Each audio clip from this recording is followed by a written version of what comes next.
Assalamualaikum warahmatullahi wabarakatuh.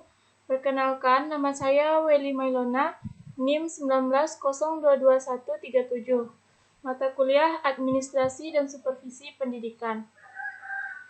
Pada pertemuan kali ini, kita akan membahas mengenai administrasi layanan khusus. Baiklah, untuk membahas lebih jauh, saya akan menjelaskan mengenai administrasi. Administrasi itu sering disebut dengan manajemen. Nah, manajemen itu merupakan alat untuk mencapai tujuan yang diinginkan. Nah, manajemen juga bisa dikatakan sebagai suatu kegiatan atau usaha untuk membantu, melayani, mengarahkan, atau mengatur semua kegiatan di dalam mencapai suatu tujuan. Nah, jadi administrasi layanan khusus adalah administrasi dalam dunia pendidikan yang memberikan layanan secara khusus atau suatu usaha yang tidak secara langsung berkenaan dengan proses belajar mengajar di kelas. Jadi, administrasi layanan khusus di sekolah itu merupakan bagian penting dalam manajemen administrasi sekolah yang efektif dan efisien. Nah, sekolah ini merupakan suatu sarana yang bertujuan untuk mencerdaskan kehidupan suatu bangsa, termasuk negara Indonesia. Nah, dalam hal ini juga sesuai dengan Undang-Undang Nomor 19 Tahun 2005 tentang Standar Nasional Pendidikan, Bab 2 Pasal 4 yang memuat tentang adanya tujuan pendidikan nasional. Nah, untuk memenuhi tugas dan tanggung jawab tersebut, maka sekolah memerlukan suatu manajemen layanan khusus yang dapat mengatur segala kebutuhan peserta didiknya sehingga tujuan pendidikan dapat tercapai. Nah, pelayanan khusus diselenggarakan di sekolah dengan maksud untuk memperlancar pelaksanaan pengajaran dalam rangka pencapaian tujuan pendidikan di sekolah. Nah, pendidikan di sekolah antara lain juga berusaha agar peserta didik senantiasa berada dalam keadaan baik dan nyaman. Keadaan baik dan nyaman di sini itu menyangkut aspek jasmani maupun aspek rohaninya. Jadi dapat disimpulkan bahwa manajemen layanan khusus itu adalah suatu proses kegiatan memberikan pelayanan kebutuhan kepada peserta didik untuk menunjang suatu kegiatan pembelajaran agar tujuan pendidikan dapat tercapai secara efektif dan efisien. Selanjutnya yang kedua yaitu mengenai jenis-jenis layanan khusus dan juga pengelolaannya. Nah, pelayanan khusus yang diberikan sekolah kepada peserta didik antar sekolah satu dengan sekolah lainnya pada umumnya itu sama, tetapi proses pengelolaan dan pemanfaatannya lah yang berbeda. Nah, ada beberapa bentuk layanan khusus yang ada di sekolah. Yang pertama yaitu pustaka. Perpustakaan ini merupakan salah satu unit untuk memberikan layanan kepada peserta didik dengan maksud membantu dan menunjang proses pembelajaran di sekolah, melayani informasi yang dibutuhkan, serta memberi reaktif melalui koleksi bahan-bahan pustaka. Nah, menurut Anas Tanjung, perpustakaan sekolah adalah perpustakaan yang tergabung pada sebuah sekolah, dikelola sepenuhnya oleh sekolah dengan tujuan untuk membantu sekolah untuk mencapai tujuan khusus sekolah dengan tujuan pendidikan pada umumnya. Nah, selanjutnya itu mengenai fungsi perpustakaan sekolah. Yang pertama ada fungsi pendidikan, kemudian ada fungsi informasi, ada fungsi rekreasi, ada fungsi penelitian, fungsi penyaluran hobi, dan juga fungsi penanganan tanggung jawab.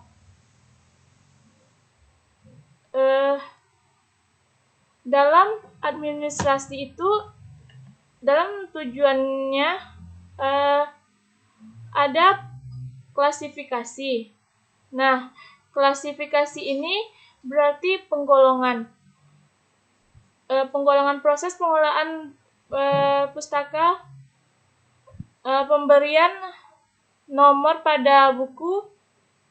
Nah, salah satu sistem yang digunakan pada pengaplikasian atau penggolongan bahan pustaka ini yaitu dikenal sebagai sistem klasifikasi kelipatan 10 dari setiap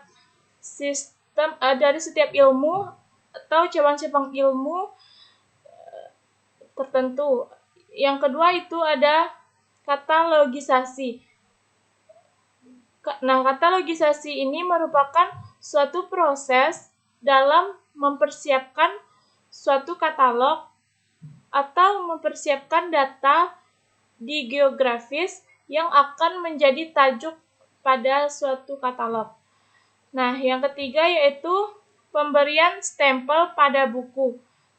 Nah, pada proses ini, bahan pustaka yang telah mengalami proses sebelumnya akan berlanjut kepada proses selanjutnya, yaitu pemberian stempel. Nah, yang selanjutnya yaitu pemberian nomor pada buku. Nomor pada buku biasanya diletakkan pada bagian punggung buku. Yang kelima yaitu ada pengaturan buku pada rak. Nah, buku yang telah diberi stempel dan sudah diberikan nomor pada buku, maka buku tersebut harus disusun di rak buku dan disesuaikan dengan golongan serta nomor buku sehingga pengunjung akan lebih mudah untuk menemukan buku yang mereka cari. Nah, selanjutnya yaitu peranan guru dalam administrasi pustaka. Nah, ada beberapa hal atau ada beberapa peranan penting guru dalam administrasi perpustakaan sekolah. Yang pertama yaitu guru memperkenalkan buku-buku kepada siswa dan juga guru-guru. Yang kedua, guru memilih buku-buku dan bahan perpustakaan lainan yang akan dibeli. Yang ketiga yaitu guru mempromosikan perpustakaan baik untuk pemakai ataupun pembinaannya. Nah, selanjutnya guru mengetahui jenis dan menguasai karakteria umum yang menentukan baik buruknya suatu seleksi. Yang selanjutnya itu guru memberikan mahasiswa untuk aktif di dalam perpustakaan. Nah, selanjutnya ada laboratorium. Nah, laboratorium ini juga merupakan salah satu layanan khusus yang ada di sekolah. Nah, laboratorium ini merupakan sarana pendukung dalam pembelajaran di sekolah. Nah, ada beberapa jenis-jenis laboratorium. Laboratorium di sekolah dapat dibedakan atas beberapa jenis yang disesuaikan dengan bidang studi atau kelompok bidang studi tertentu. Nah, jenis-jenis tersebut yang pertama yaitu menurut bidang studi, itu misalnya labor kimia, kemudian labor fisika, PMP, dan lain sebagainya. Nah, yang kedua itu menurut kelompok bidang studi, itu misalnya labor IPS dan labor IPA. Nah, selanjutnya lagi menurut bidang ilmu teknik labor. Labor itu digunakan sebagai workshop atau bengkel kerja. Selanjutnya yaitu mengenai perencanaan penggunaan laboratorium. Nah, sebelum guru dan juga siswa atau siswi menggunakan labor, perlu dibuat sebuah perencanaan penggunaan. Nah, perencanaan penggunaan labor harus memperhatikan hal-hal sebagai berikut. Yang pertama, jenis labor yang digunakan. Yang kedua, pihak yang akan menggunakan. Yang ketiga, waktu yang tersedia. Yang keempat adalah peralatan yang akan diperlukan. Yang kelima itu jenis bidang studinya. Dan yang keenam itu adalah topik yang akan dipraktikkan. Nah, selanjutnya itu ada langkah-langkah perencanaan penggunaan laboratorium. Nah, langkah-langkah yang perlu diperhatikan dalam perencanaan penggunaan labor adalah yang pertama yaitu menganalisis kurikulum secara keseluruhan, baik tujuan kurikuler, tujuan umum pengajaran, tujuan khusus pengajaran, pokok bahasan, serta subpokok bahasan.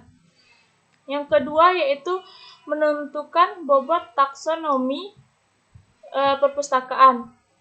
Yang ketiga yaitu mengembangkan materi atau pokok bahasan. Yang keempat yaitu mengembangkan desain instruksioner. Yang kelima, mendapatkan bagian dari materi bahasan yang memerlukan laboratorium. Yang keenam yaitu peralatan yang akan digunakan. Yang ketujuh yaitu penetapan langkah-langkah dalam pengajaran dalam memakai laboratorium. Nah, usaha selanjutnya itu usaha kesehatan sekolah atau sering disingkat dengan UKS. UKS itu merupakan salah satu sarana untuk meningkatkan kemampuan hidup sehat yang pada selanjutnya akan meningkatkan derajat kesehatan peserta didik secara optimal. Nah, kemudian apa tujuan dari tujuan dari UKS tersebut? Secara umum adalah untuk meningkatkan kemampuan hidup sehat dan derajat kesehatan peserta didik, serta menciptakan lingkungan yang sehat, sehingga memungkinkan pertumbuhan dan perkembangan yang harmonis dan juga optimal dalam rangka pembentukan manusia seutuhnya.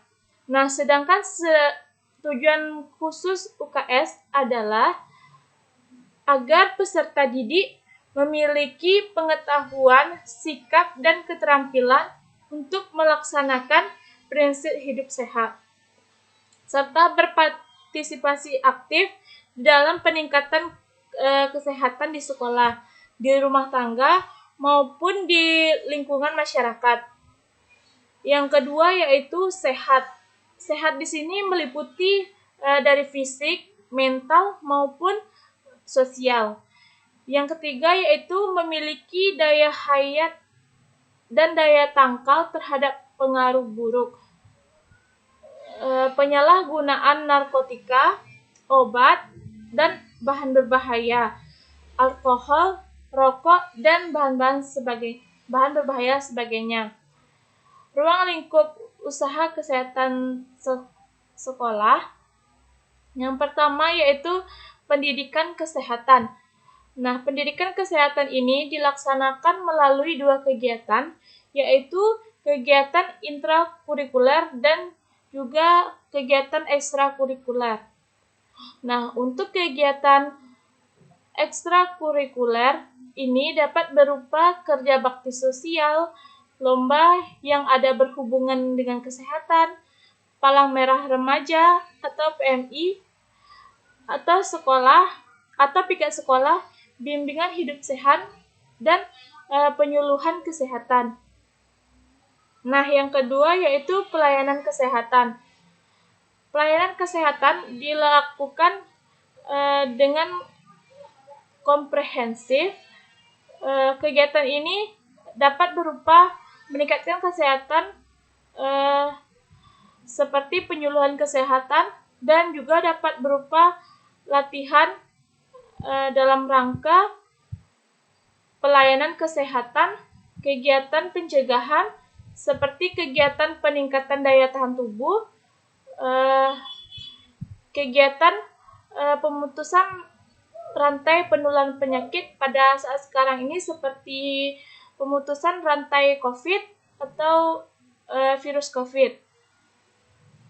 Dan juga kegiatan untuk mencegah komplikasi dan kecacatan akibat penyakit atau meningkatkan kemampuan peserta didik yang cedera atau cacat sehingga dapat berfungsi secara optimal. Kemudian yang ketiga yaitu pembinaan lingkungan kehidupan sekolah sehat. Ini dilakukan dalam rangka menjadikan sekolah sebagai institusi pendidikan yang tepat yang dapat menjamin keberlangsungan proses belajar mengajar sehingga mampu membutuhkan kesadaran, kesanggupan, dan keterampilan peserta didik untuk menjalankan prinsip hidup sehat. Selanjutnya yaitu peran guru dalam administrasi usaha kesehatan sekolah, di mana UKS sebagai warga sekolah yang memiliki peran penting serta memegang kendali di dalam sekolah. Maka guru juga harus ikut andil dalam pelaksanaan kegiatan UKS ini. Beberapa peran guru dalam UKS antara lain, yang pertama, guru memberikan pembelajaran kesehatan kepada siswa. Hal ini dapat dilakukan oleh guru pendidikan jasmani maupun guru kelas. Yang kedua, guru melakukan pemeriksaan rutin terhadap siswa yaitu sekali seminggu. Kemudian yang ketiga yaitu guru melakukan pemeriksaan berkala sesuai dengan kartu menuju sehat, yaitu sekali 4 bulan. Selanjutnya itu ada kafetaria sekolah. Kafetaria atau warung atau bisa juga disebut kantin sekolah pada awalnya didirikan bukan untuk mempertimbangkan unsur bisnis, tetapi lebih daripada itu. Keberadaan kafetaria, warung, dan juga kantin di sekolah itu diharapkan mampu menyokong kelancaran proses pembelajaran dari sisi keperluan akan makanan, perlengkapan seperti alat tulis yang dibutuhkan oleh siswa. Kafetaria atau kantin sekolah secara tidak langsung mempunyai kaitan erat dengan proses belajar mengajar di sekolah. Ada kalanya proses belajar mengajar tidak dapat berjalan semestinya karena siswa dalam keadaan lapar atau haus, atau ada dari siswa tersebut yang pada saat itu tidak membawa pena atau pensil sehingga mereka bisa membelinya di kantin sekolah. Ada beberapa hal yang harus diperhatikan dalam administrasi kafetaria. Yang pertama yaitu administrasi kafetaria atau warung atau kantin sekolah harus menjaga kebersihan.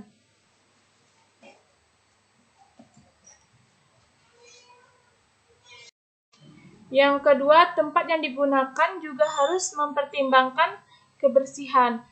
Diharapkan dapat menjauhkan penyebaran hama atau penyakit. Yang ketiga, yaitu makanan yang disediakan juga harus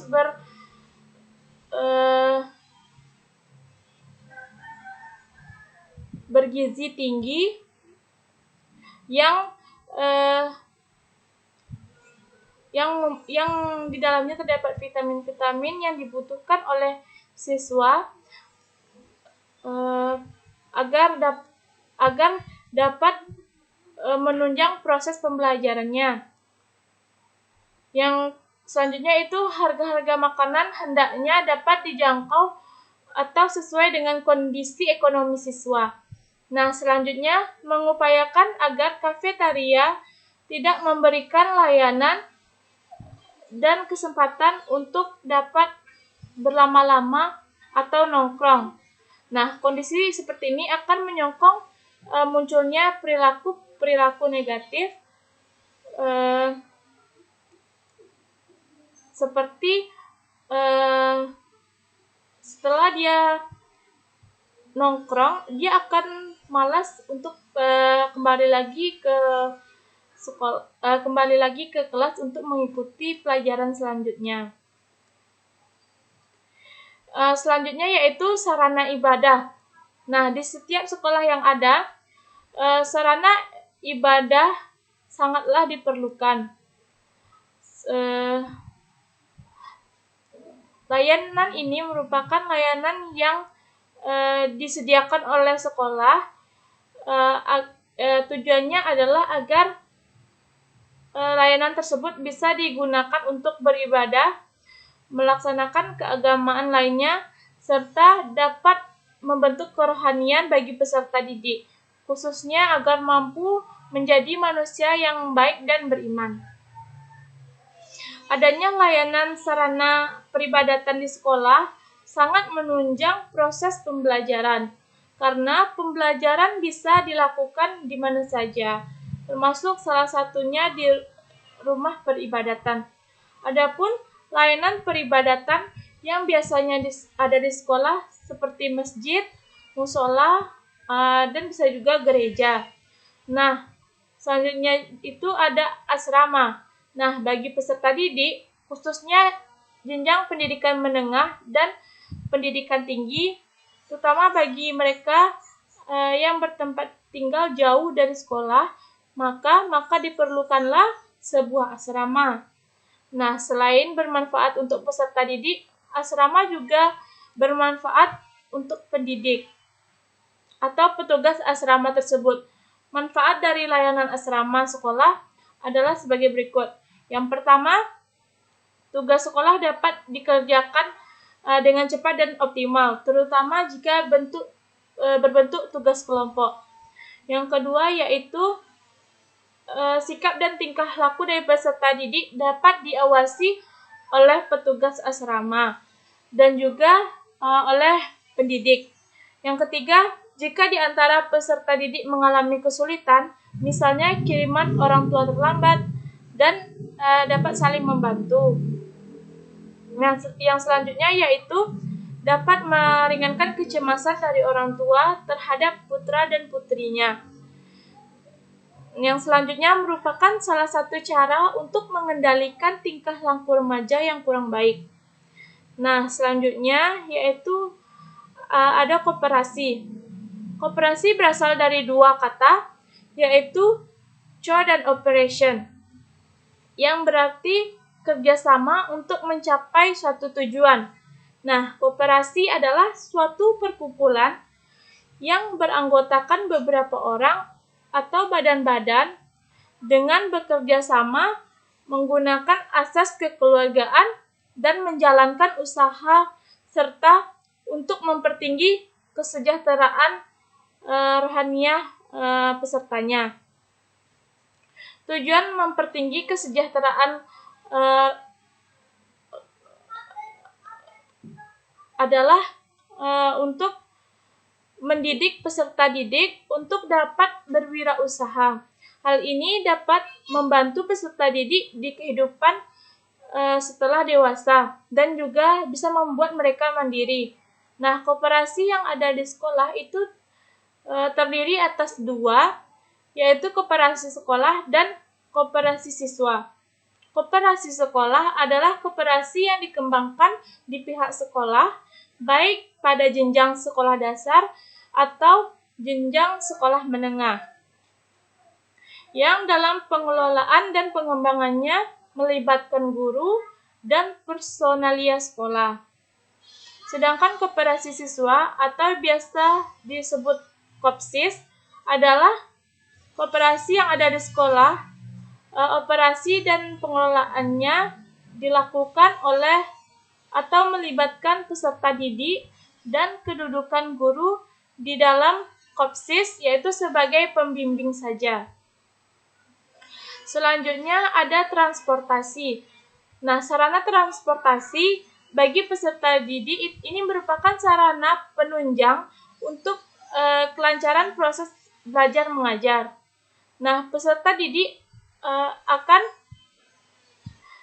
dapat datang dan pulang dengan waktu yang tepat. Nah, transportasi yang disediakan oleh pihak sekolah sangatlah diperlukan, terutama bagi peserta didik di tingkat prasekolah atau tingkat pendidikan TK atau PAUD. Nah, penyelenggaraan transportasi sebaiknya dilaksanakan oleh sekolah yang bersangkutan atau pihak atas. Nah, yang terakhir yaitu adalah mengenai keterlibatan guru dalam administrasi layanan khusus. Salah satu peran guru dalam administrasi layanan khusus adalah dalam bidang khusus asrama. Nah, pengelolaan asrama adalah pengurus asrama dan pelaksanaan asrama sekolah. Pengurus asrama ini berjumlah kurang lebih 5 orang yang terdiri atas guru dan anggota Dharma wanita yang bersangkutan serta diketuai oleh wakil kepala sekolah jurusan kesiswaan. Nah, maka kerja pengurus asrama dapat 3-5 tahun. Nah, setelah itu perlu ada pemilihan atau seleksi lagi. Untuk pengurusan asrama sekolah dilakukan atau diatur dalam anggaran dasar atau anggaran rumah tangga atau ADART yang ditetapkan oleh sekolah. Pengurus asrama dalam melaksanakan kegiatannya bertanggung jawab langsung kepada kepala sekolah. Sedangkan pelaksanaan asrama terdiri atas pegawai yang berkantor dan bertempat tinggal di asrama sekolah. Mereka dibantu oleh beberapa pelaksana operasional yang bertugas dalam bidang kebersihan dan juga keamanan. Nah, berikut ini merupakan tugas dari asrama sekolah, yaitu sebagai berikut. Yang pertama, membuat peraturan-peraturan penyelenggaraan asrama. Misalnya, menentukan beberapa syarat atau penerimaan serta pelepasan para siswa untuk dapat sebagai penghuni asrama sekolah.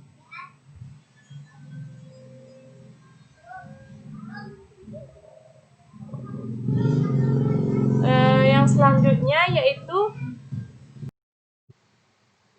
yang kedua, menentukan biaya yang minimum. Dalam penentuan tarif biaya di sini untuk mendidik para penghuni asrama agar dapat bertanggung jawab sendiri dan selanjutnya yaitu dapat menentukan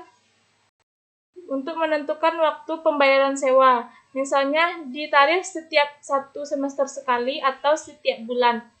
Selanjutnya yaitu mengatur atau memberikan sanksi kepada penghuni asrama yang melanggar peraturan.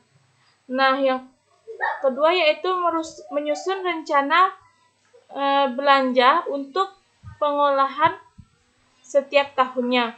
Misalnya menentukan besar biaya untuk membeli dan memelihara gedung, pengecatan dan kerusakan ringan. Nah, selanjutnya yaitu menentukan besarnya biaya untuk menjaga kebersihan gedung, serta halaman asrama sekolah, termasuk juga peralatannya. Nah, yang ketiga yaitu membuat peraturan yang berkaitan dengan keamanan asrama sekolah. Misalnya, kunci kamar harus simpan di kantor asrama. Apabila penghuni asrama hendak berpergian untuk suatu keperluan, bisa kuncinya dititipkan di kantor asrama. Karena ada tempat kunci-kunci tersendiri atau diberikan kode pada bagian kunci tersebut. Selanjutnya yaitu masing-masing para penghuni asrama sekolah harus memiliki gembok atau kunci almari sendiri, dan anak kunci dibawa sendiri-sendiri oleh penghuni asrama. Selanjutnya yaitu membuat jadwal piket penghuni asrama secara bergiliran selama 24 jam, di mana masing-masing terdapat atau dapat bagian selama 6 jam. Nah, yang terakhir yaitu menyusun peraturan yang berkaitan dengan hak dan kewajiban pelaksanaan, termasuk pembantu atau yang mengurus bagian keamanan. Nah, jadi administrasi layanan khusus ini sangat diperlukan atau sangat penting di dalam sekolah. Dengan adanya administrasi layanan khusus ini, maka suatu pendidikan akan sangat mudah atau sangat efektif dan efisien dalam mencapai suatu tujuan pendidikan, baik itu tujuan pendidikan secara umum maupun tujuan pendidikan secara khusus. Itulah beberapa pemaparan materi dari saya. Saya rasa cukup. Akhir kata saya ucapkan Assalamualaikum warahmatullahi wabarakatuh.